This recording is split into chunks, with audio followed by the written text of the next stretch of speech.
Everyone, it's Peter Kerr from Daydream Nation, and we have a special guest to the chat. We have Melissa Nee from Metal Chat Podcast. Welcome, Melissa. Great to have you on. Thank you so much for having me. I love your show. I love your podcasts.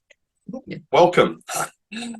We are going to talk about Iron Maiden, and more specifically, whether Iron Maiden has one last great album in them. So we are going to talk about all things Iron Maiden, talk about their latest shows, their latest albums, maybe have a bit of a yarn about our favourite Iron Maiden album, and then go from there. So I'll put it to you. In your opinion, do you think Iron Maiden has one last masterpiece album in them? I think that they have one last album in them, definitely. As to whether or not it's a masterpiece, I guess that's up for conjecture. But I definitely think, I think that part of what happened is, so they always have like a 5-year plan, right? They're always planning ahead. And then you had the pandemic, and that screwed everything up. And that screwed up their tour cycle, because they tour on an album, and then they do a legacy tour, and then they do an album tour. And I think everything just kind of like the apple cart got tipped, and they're trying to sort of find their footing. I would not be surprised if there's already some stuff maybe in the can, I think that they're definitely going to try to like catch up as far as getting this tour, wrapping this tour up. They have a lot of places that they have to come back to, like Australia, for example, because they were supposed to come in 2020. So there's that whole tour cycle, that whole year. They got to take care of that business first. They definitely have to come down and take care of you guys in Japan, and they do Europe and they do the US and everything. And then of course they have all that other stuff that's going on where Nico was sick, and then Bruce has his album coming out. So they have a lot going on, but I definitely think that they still are planning on putting something else out. Yeah, I think it's a bit open to conjecture. So what I'll do is I'll guide the conversation to some elements that would probably just sort of affect our opinion. So let's look at the last album, SJJitsu. I think it was pretty divided. People liked it or not. What was your opinion of the album? I really liked it. It's funny that you should say that, because I feel like it's almost like people loved it or hated it. There wasn't a whole lot of in between. And they're really kind of, for me, I definitely lean more towards the love it. I think that there was some editing that could have happened. I think that over the last few albums, I think that Steve gets a little carried away, and he doesn't necessarily have anybody to sort of reel him in. So I would like to maybe see it trimmed down a little bit. I think that what people don't sort of understand, or the more of the casual listener doesn't understand, is that this is a very different band than Killers. They've evolved, and they are not going to be doing the first album anymore. So if you're expecting Iron Maiden, that's not going to happen. They have really moved into more of a prog setting. They've moved on from that, and you can just see that evolution from the last few albums that they've done. Even Book of Souls, same thing. They like to jam out. It's a very different band than the band that a lot of people were used to in the 80s. Because even if you go from Number of the Beast and Peace of Mind to Book of Souls and SJJitsu, they're different. They're so different. They've evolved. And I guess it kind of depends on whether or not you like the evolution or you don't like the evolution. Now, full disclosure, I happen to be a very big prog fan, in prog metal, prog in general, all of it. So for me, I really like it. I like the long songs. I don't have a problem with the long songs, but I do think that some of the songs, even the long songs that I really, really like, there were some parts that they didn't have to have in there, that they could have trimmed it in a bit. Yeah. So with SJJitsu, personally, I wasn't a huge fan of it, but I like the Book of Souls, and I really dug that. That was a double album, and that used up the expanse of the 78 minutes on each CD. This one, I played it again and again and again, but it didn't sort of grab me. A lot of the songs were very languid in their approach, and it took a long time to get to the hooks. By the time you get to the hooks, I don't know, I admit it, I've probably got a very short attention span, and I've always said on my channel that Peter Kerr rule of thumb is that an album shouldn't be any more than 40 minutes. And if you're going to go in double album territory, you've got to be like the Beatles' White Album or Exile on Main Street. You've got to be in that, you know, I agree with you on that that. class. I agree with you on that. I think that I like a shorter album too. I would go 40, 50 minutes and then that's it. And you know, Yeah, you bang in and bang punchy. out. So yeah, I agree with you on that. I definitely agree with you on that. And that's what I mean. I mean, I think that just because you have 78 minutes doesn't mean you have to use it. Well, the vinyl age, you didn't have 78 minutes on an album unless it was double or triple, and a standard album would be like 38 to 40 minutes. So, I mean, I'm talking about album. This is my sort of sweet spot, you know, Power Slave or The Number of the Beast, you know, Yes. brings me back to my school years, Peace of Mind. That's my favorite. And I don't even mind, you know, Somewhere in Time. That is the sweet spot for me. And all the songs, even the longer ones, kind of punchy. They draw you in. They don't have this languid approach. With the band Yeah. dynamics, I always imagine that Steve Harris is the most important person in the band. And then you've got Kevin Shirley as a producer. Yeah, well, What do you think? Who makes the decisions to take it into this sort of direction? I think it's all Steve all day. I think he's driving the bus. I mean, you know, people have always speculated if Martin Birch were alive, would he be able to trim him in? Would he be able to tell him to knock it off? And maybe not. I mean, you know, Steve's been doing this a long time. This is his baby, and he just might be like, F it. This is my baby, and this is what I want to do, and everybody's on board or they're not. And you know, I mean, I feel like this is really the direction that he wants to go in. He wants the band to be in, and this is what he wants. And they've got 3 guitarists, so you have to give everybody a chance to shine in that respect. And I think that Bruce really also likes the long songs as well. Yeah, So yes, he does. Yeah. So I think it seems to me that it's the Bruce and Steve show. Ultimately Steve, but I think it's the two of them that really are the driving forces that kind of decide how it's going to go down and make the decisions. Right. With Kevin Shirley, how much of a role does he play in shaping the sounds? Do you think he has much say? Because, for example, the Rolling Stones, the last album, I get the feel that Andrew Watt had a big say in the sound of it. He did. It's very controversial, even with the Aussie sound. Do you think Kevin Shirley's at that Andrew Watt level? No, I don't. And I think that maybe he's not on that level because that's not what he's hired to do. And I think Steve strikes me as somebody who's very forthright, who will tell you, this is what I'm hiring you for. This is what I want. I want, you know, maybe somebody that collaborates to a certain degree, but I am the one that has the final say. I think that Andrew Watt is a producer. I mean, his albums come out very produced, and I don't think Kevin is that type of producer. He's not really an interventionist. No. Yeah. No. I mean, you know, I'd love to be a fly on the wall. And you know, and see how the sausage is made, and see how you know, I'd love to interview him. Not that he'd tell me anything, but For sure. How often do you go back to SJJitsu? you know what? I'll be honest with you. When it first came out, I listened to it a lot, you know, and kind of got familiar with it, and then I did kind of put it away. I mean, there's just so much music out there, and you know, as you're doing a show, you're planning on shows and stuff. So there's other stuff that you have to listen to, because my show isn't just about Iron Maiden, it's about metal in general, and even hard rock. And so there's a lot of other stuff that I need to prepare for and I need to listen to. Plus, I just like to listen to a lot of different kinds of music.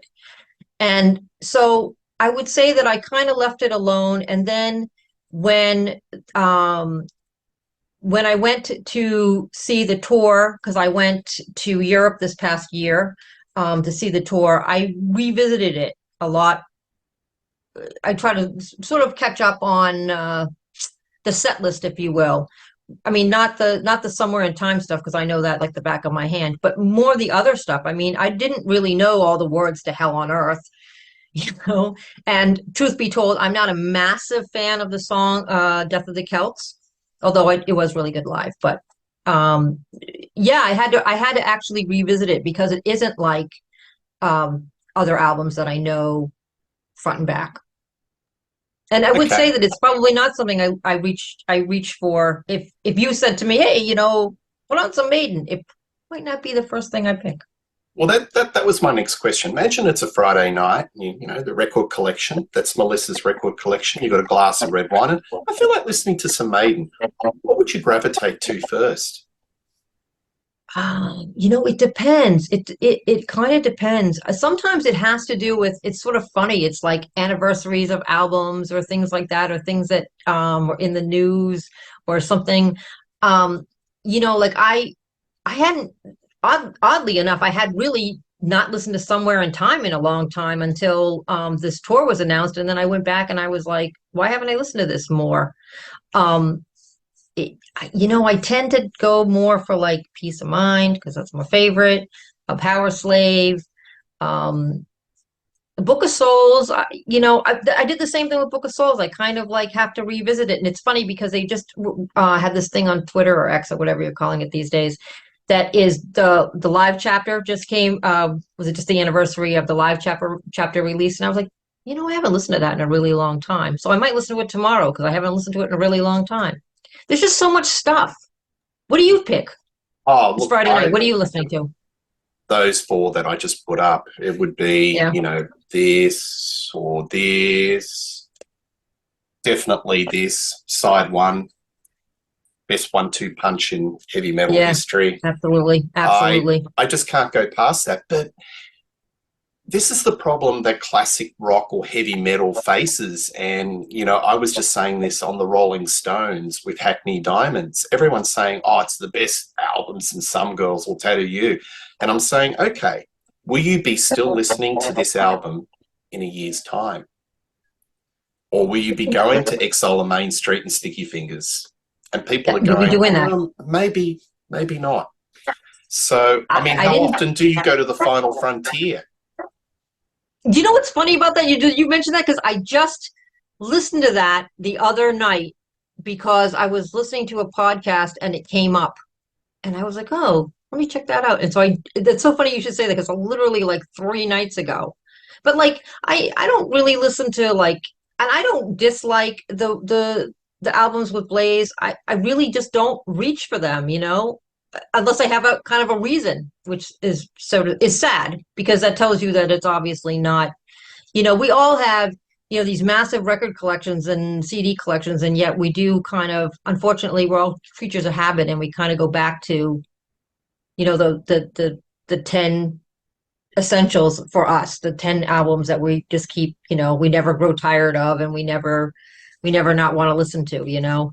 Absolutely, because we're all very busy people. And I think when we were younger, like in our teenage years, we had a lot more time to analyze. There were certain albums that I played hundreds of times, and I could actually hear the actual scratching of the bass fret, simply because you just listen to it. It'd be the thing I do before I go to bed, put the headphones on. That's why I probably got tendonitis, I've got bad hearing.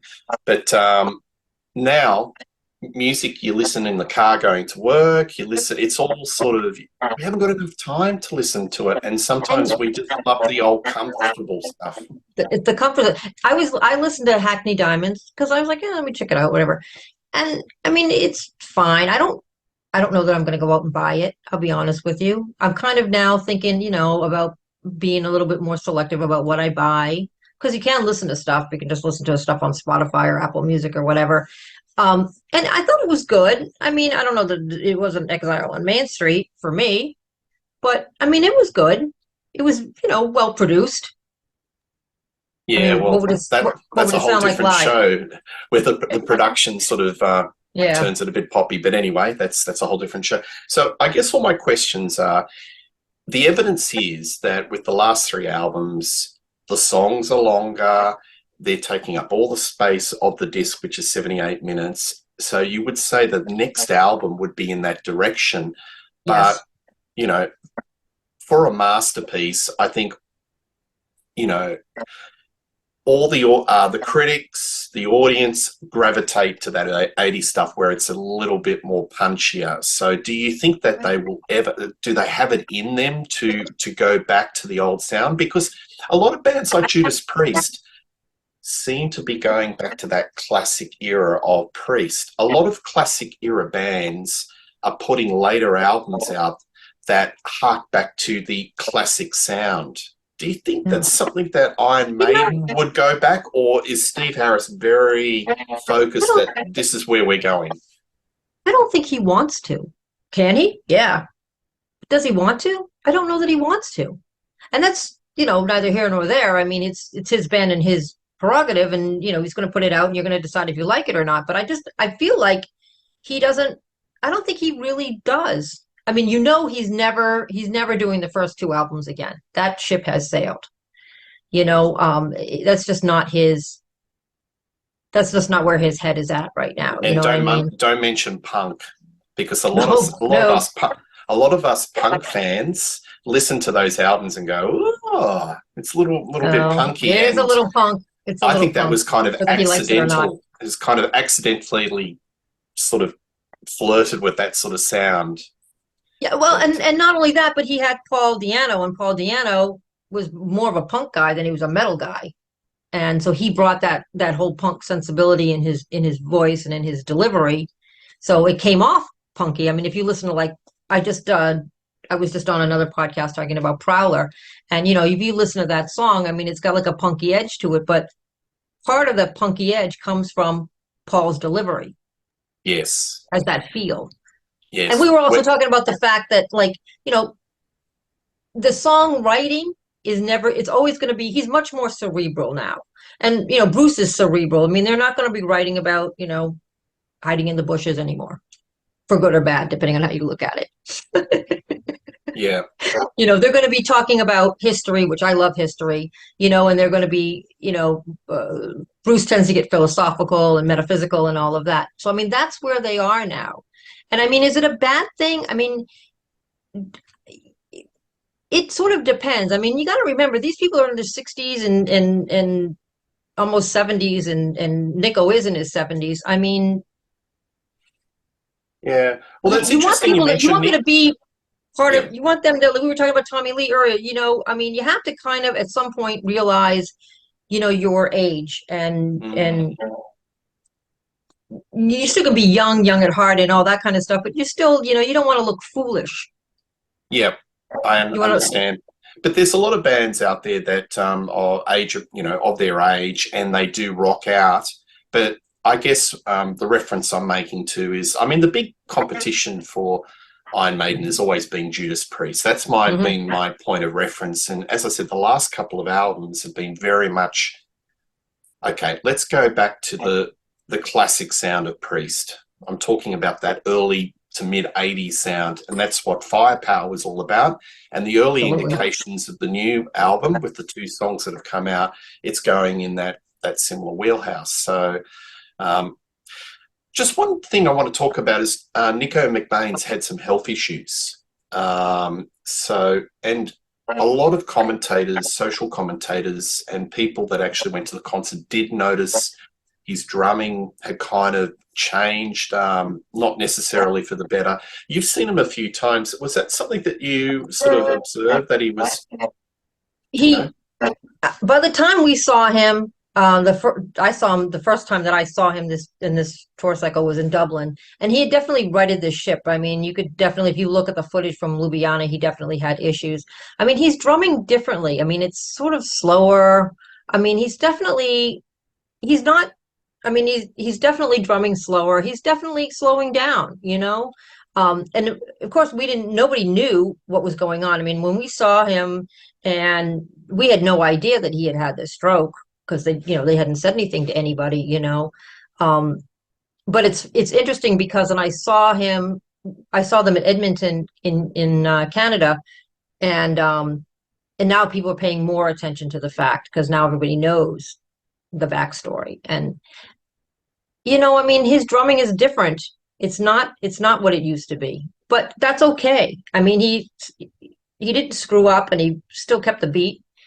And the funny thing is he's not playing super fast, which I like, because sort of my pet peeve was always that they, like Alive After Death, there's some of the songs are so sped up. So I kind of like the fact that he's not playing as fast. Yeah. Yeah. Well, that's another element to this conversation, because by all indications that if the next album, he'll be much more economical with his drumming, and it won't be the health or leather of the early 80s. So these are all the different sort of things that we can just put down as evidence of where they might be going in regards to it. Another observation, I was looking at a lot of Bruce Dickinson vocals. His vocals have changed a little bit, not necessarily for I'm not saying worse, but he's got a different timbre to his voice. It's a little bit more hoarse and gravelly. What's your views on that? Yeah, I mean, I don't think I mean, your voice changes, right? He sings really well, but he can't definitely necessarily hit the high notes as well as he did before for as long, or hold a note for as long. I mean, I think that he's smart about how he sings. He's gone on record to talk about no backing tracks and no down tuning and all of this kind of stuff. And like I said on my show, I said, I don't have a problem with down tuning. If you need to down tune for your voice, as somebody who's, 65 years old, then that's fine. You have to accommodate your whatever it is in your life, whatever it is. If you don't see very well, you got to get glasses. If you got to, you know what I mean? If you can't hear very well, you get a hearing aid. So you have to adjust your life, your life to your lifestyle and all of that. And so he has to make adjustments in order to be the best that he can be. And I think that he's somebody who prides himself on doing the best job that he can do and giving everyone the best product, whether it's live or in the studio. And they as a whole take very good care of themselves. He's somebody who, you can see that they all take very good care of themselves. Yeah, absolutely. I mean, I've seen them a number of times, and they're always at the top of their game. And Bruce Dickinson's vocals have always been good. They weren't a drug band. They're a bit of a drinker band, English and all, but I think that's kind of contributed to their longevity.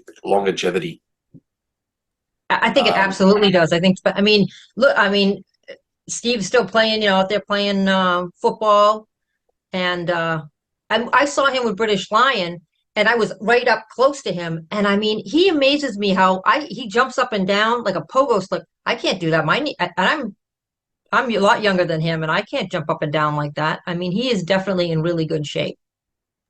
Yeah, well, I think that's the key. So what we've spoken about so far, I would imagine the album would be kind of metal proggy, in that sort of direction. Yep. So you've got a drummer that can't do those fast songs, and you've got a singer that's, maybe singing more age-appropriate songs and not doing the what the operetics of what he used to do. And you sort of imagine that it'd be kind of following the historical. Could you ever see Iron Maiden doing something like a personal album? Because there's a lot of artists later in their life, like even Ozzy Osbourne, Patient Number 9, where a lot of the lyrics, whether he wrote them or not, I suspect Andrew Watt, but it was collaboration. It was more about where I am in my life, talking about mortality, more about personal stuff. Do you ever see Maiden go outside their sphere and talk about personal stuff? I think that I think they keep a lot close to the vest, you know what I mean? And everybody talks the company line. You don't have anybody rogue, going to blabbermouth, to tell tales outside of school. I think that in the 90s, I think that the Blaze albums were more personal, because Steve was going through his divorce and he was having a really rough time, and sort of trying to contemplate the future of the band. And I think he was in kind of a dark place, and the lyrics reflect that.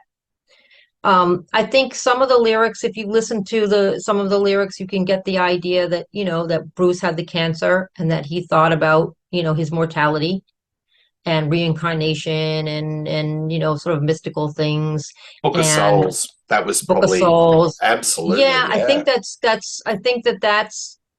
it. I don't think that they're the type of people, like, even if you read Bruce's book, I mean, there wasn't a lot of like personal stuff in there, you know. It's just not his style. It's just Yeah, not there his was a bit of a style, you know. wall. Yeah, Yeah, and that's just kind of how they are. I mean, and it's not just him. They're all really kind of private about, their personal life and whether they didn't go out of their way to talk, obviously, to talk about Nico's ailments, and Bruce had the cancer and we didn't know about it right away. And, I mean, they kind of just like, they're kind of private people. And I yeah. like that because I'm not really into, I don't care who's screwing who, and I don't care about what somebody's worth. And what your house is worth. I don't care about any of that. That's not, I'm not interested in that. I wish that Bruce had a little bit more stuff about in the book about workings in the studio and the song crafting and that kind of That stuff. might be But the next book. I didn't, I didn't need to know about his girlfriends or whatever. Yeah. Well, when it comes to personal, and I'm just putting it out there as a concept, I always think of Senanga. I don't Oh really want to yeah. hear Metallica. That was kind of the nadir for me in the Metallica world, and I didn't want to hear a therapy session on an album, Me neither. and Not a very good therapy session at that. absolutely shocking.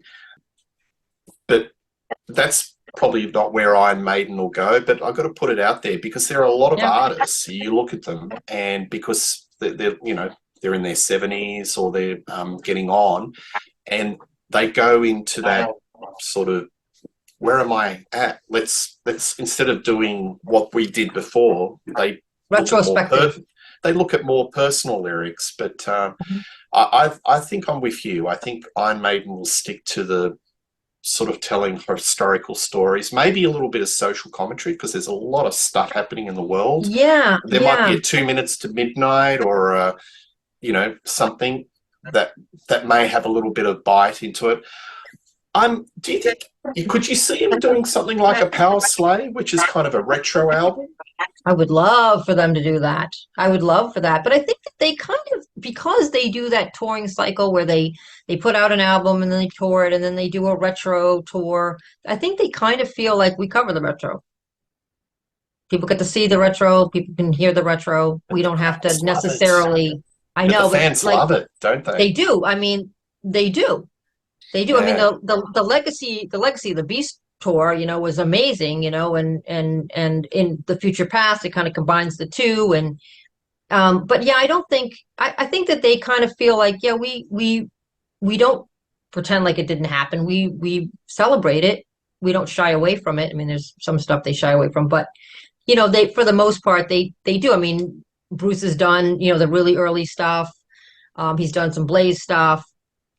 So I think that they try to look back, but they always want to look forward. It seems like they really are people in general that like to look forward and Yeah. not sort of rest on their laurels. Like, Bruce has said before, he never wanted their tours to be like a legacy road show, like what was the word he used? I can't remember. Um, but like a old timey whatever. I can't think of the word now. That's You know all what I right. mean? Yep. But like, he never wanted it to be just like A a greatest hits nostalgia. thing. A nostalgia tour. Thank you. That's the word I was thinking of. Yeah. Like Guns N' Roses or something where you're just regurgitating stuff and you're never creating.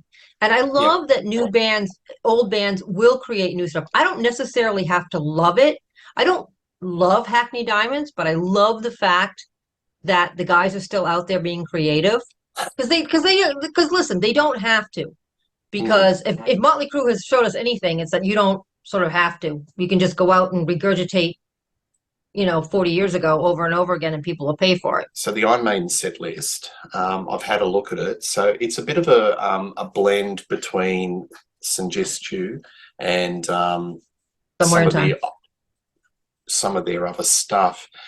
How did the crowds take to the new material, the last album? Did you notice a drop in the intensity? Because you've been traveling around the world. You've seen Iron Maiden a few times. Last time I saw him was Book of Souls. How did you see the fans gravitate to the new material? So the first time that I saw this Future Past tour was in Dublin, and they open with the Somewhere in Time stuff, and you get Stranger in a Strange Land and all this stuff, and people are going nuts, myself included. And you kind of were like, oh, I wonder what's going to happen. Well, let me go back to that. So the tour beforehand, where they did, where they opened with, where they had Stratego and Writing on the Wall and the song Senjutsu, and most people were really into it. People loved the song Writing on the Wall. Like, everybody knew the words to that song. It was a crowd favorite. And I think that that's why they included it this time around, because it went off really, really well. I was concerned and wondering what was going to happen when they started to get into the longer songs. Like, who's going to get, people going to get bored, because which not my favorite song. Although I really enjoyed it live. I really did enjoy it live. And I felt like it went really, really well. I mean, Hell on Earth went over really, really well. And then I saw them in Glasgow, and it went really, really well. I think that probably the favorite on that album, and it's funny, is Writing on the Wall, which is kind of a punchy, not very proggy, more of a harkens back to their older stuff in that it kind of gets in and gets out, and it's catchy and everybody can sing along and that kind of stuff. You know what I mean? And I think that there was some people who, when I saw them in Manchester, and when I saw them in Dublin and Glasgow, I was on the floor. In Manchester, I was in seats. I was in a seat, and I did notice that some people, like, that was a bathroom break when they started doing the longer songs. They were like, "Yeah, I'm gonna go have I call it bourbon time. A beer." Yeah, so I'm gonna go. I have a thing about drum solos. It's bourbon time. Perfect. I just saw Tool the other night, and it was like there was a drum solo, and we were like, "Oh, should we go get a beer?" Bourbon time. It's good. I mean, how many ways can you make a drum solo interesting? It'd have to be somebody levitating, like Superman with drums. And Tommy Lee used to have that was kind of flip around and all. That was kind of a semi highlight of the show. I mean, forget about all the rest. People were kind of glued to their seats, because the time I saw Tommy was stuck. He was on this sort of like a roller coaster and got stuck, and they had to get these technicians to go up and fix it. Now that's entertainment, folks. That is entertainment. That's fun. Yeah, I mean, I'm not a big drum solo person, and I mean, I like a guitar solo, but it doesn't need to be too long either. I saw Ozzy a few years ago, and because he can't really sing anymore, a lot of that show was Zakk Wylde doing guitar solos, and after a while, it was like he did like a 4-song medley. It was like, all right, enough is enough. Look, I get a bit jaded with guitar solos sometimes, because some of them just sound like guitar, just doing scales, Yeah. It's just like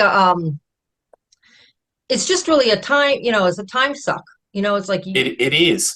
Like Whitesnake. They used to only play for 80 minutes. This is the last tour or two, and they'd only play 10 songs, and 3 of the songs would be guitar duels. It's just ridiculous. Well, when I saw Ozzy, it was the same thing. I mean, he did maybe 5 or 6 songs, and it was like an instrumental show, and I mean, I guess they have to sort of rest people's voices and so on and so forth. See, Maiden doesn't do that.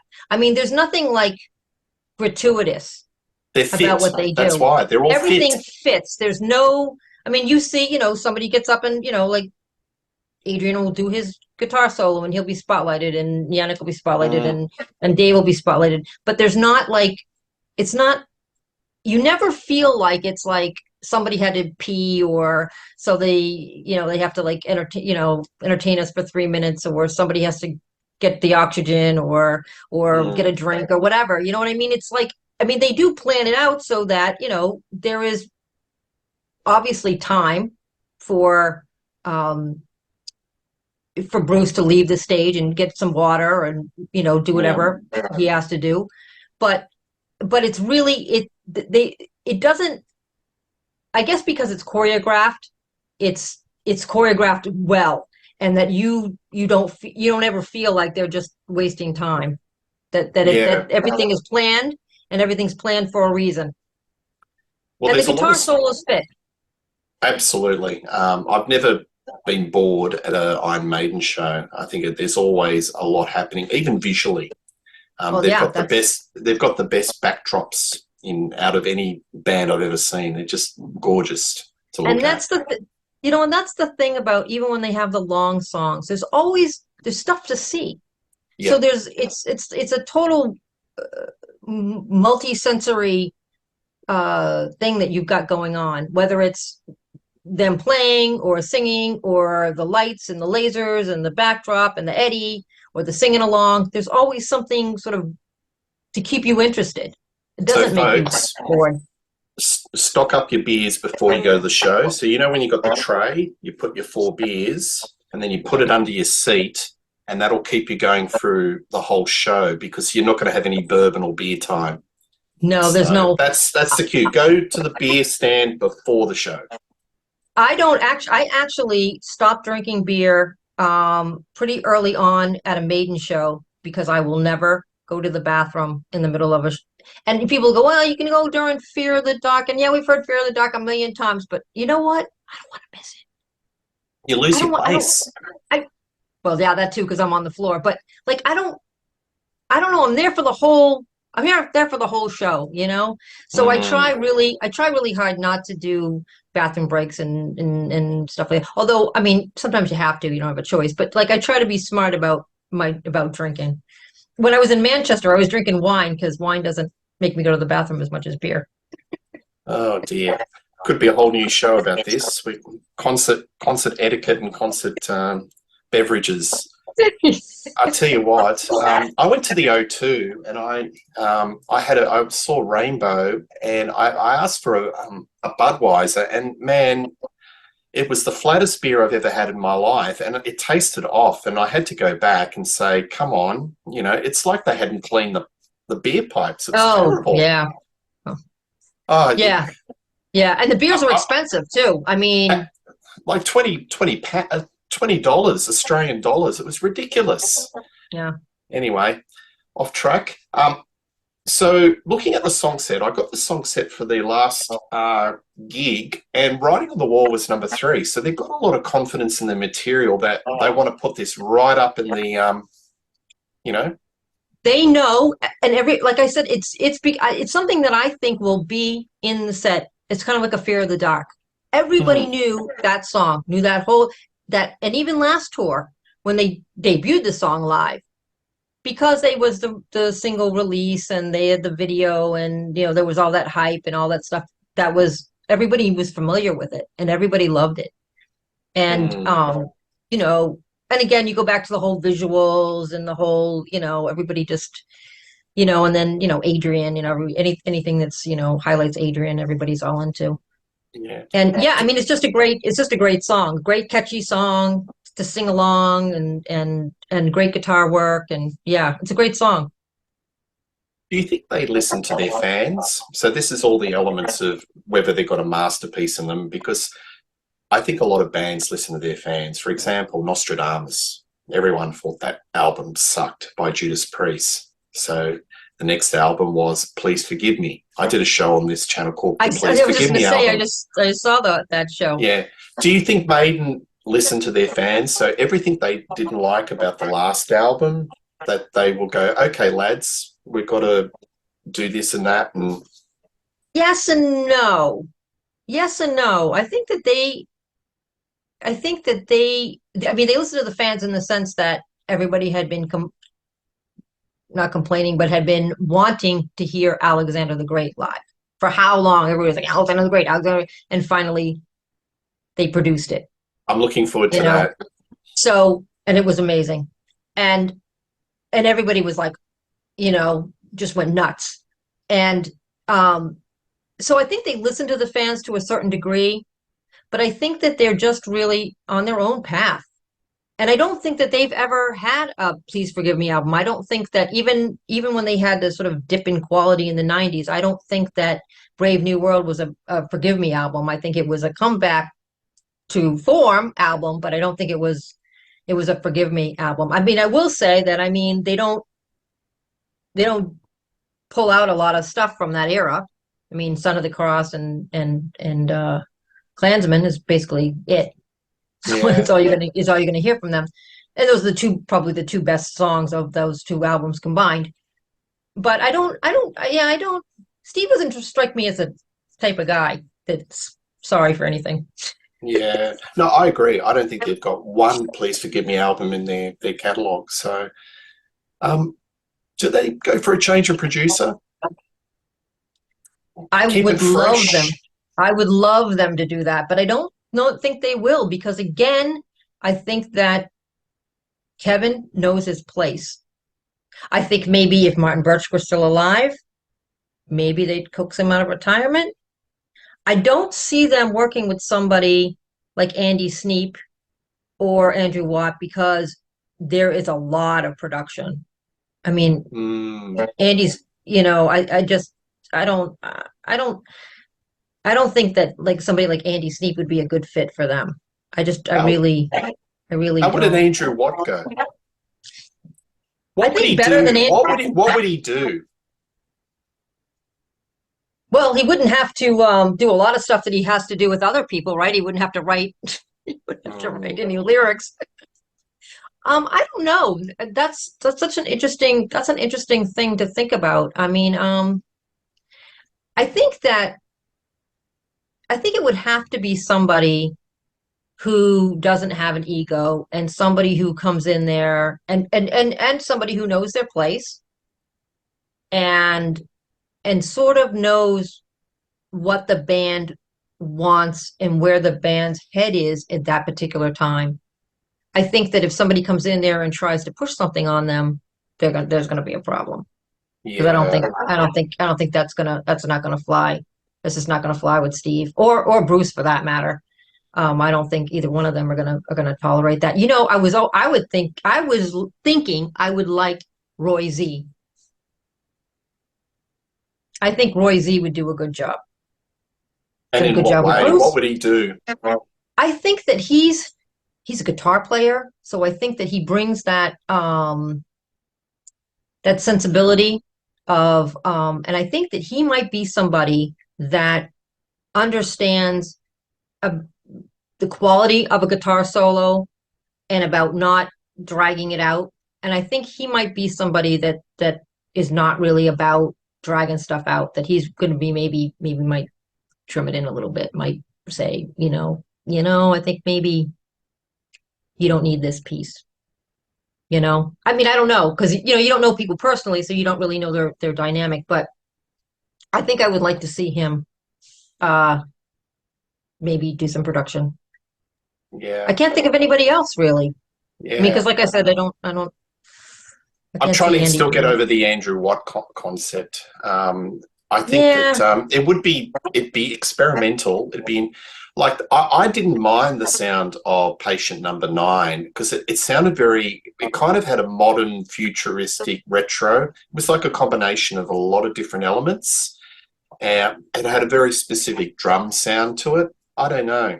It'd be an interesting thought, but I think you've got two alpha males in that band.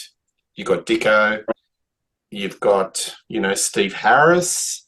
Would they tolerate that? I'm not sure. Yeah, I just don't see it. I just don't see, and I think that's why it works with Kevin. I think Kevin just kind of knows their personality and knows how far he can push the envelope and when he needs to keep his mouth shut, and that's not an insult to him. I'm not trying to make him sound like a patsy. I think he just I think that's just his style. He might be just a little bit more laid back, collaborating kind of guy more than somebody that's, more than like a Rick Rubin who's going to go in there and go, this is what time it is. Yeah, Rick Rubin's an interesting cat, isn't he? Like, he's done some amazing stuff. Like that Rain and Blood is a masterpiece. It's one of the great Absolutely. albums of all time. And then you read articles with Geezer Butler, and he said that he just laid on the couch and was kind of like a guru producer. He said, listen to the first album. So he's an interesting one. Whether yeah. I don't think I don't think his personality would work with Steve and Bruce. Yeah. I don't see that. Well, you've got to have somebody who's like a Henry Kissinger. It's got to be a bit of a peacemaker because you've got some very strong dynamics in the band. But, and I think that's what Martin. I think that was Martin. I think Martin knew how to handle them. Yeah, absolutely. All right. Well, to wrap it up, we all agree they got one album. They're going to record another album. So, what would you like to see if it's, personally? I would love to see them. I would love to see them. I would love to see them to go back a little bit and do more like a Power Slave or something in that vein. I don't know that they need so many long songs. I mean, maybe two, 2 8-minutes or something.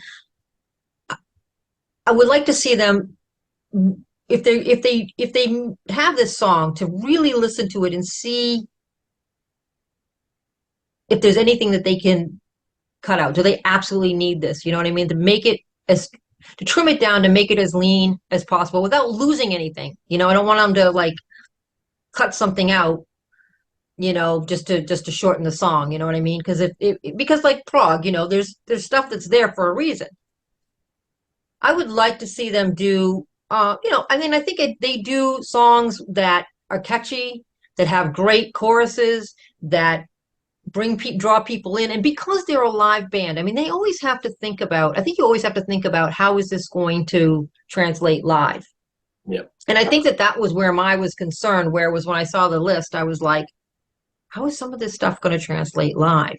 Which, like I said, it translated really well. And even like a song like Death of the Celts translated really well. But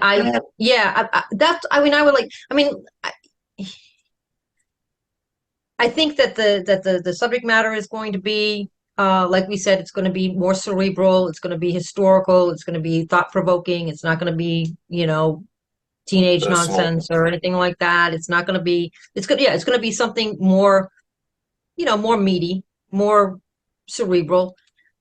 And I think we just have to kind of see what happens. I think they're going to probably have to think about the drumming, of making sure that Nico can do it and handle it and do it well. Because I don't think Nico's going to do it half-baked.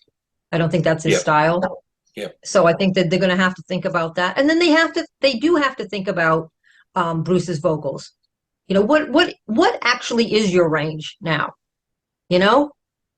Where is your voice now? And stay in that range and not try to do more than you can do, and not overproduce it to pretend like you can do more than you can actually do. Yeah. Because I don't like that. Like that was the problem. That was really the problem that I had with the Ozzy album, was I hated his vocals. They just sounded so fake. Yeah. I kind of lived with it. I didn't mind it.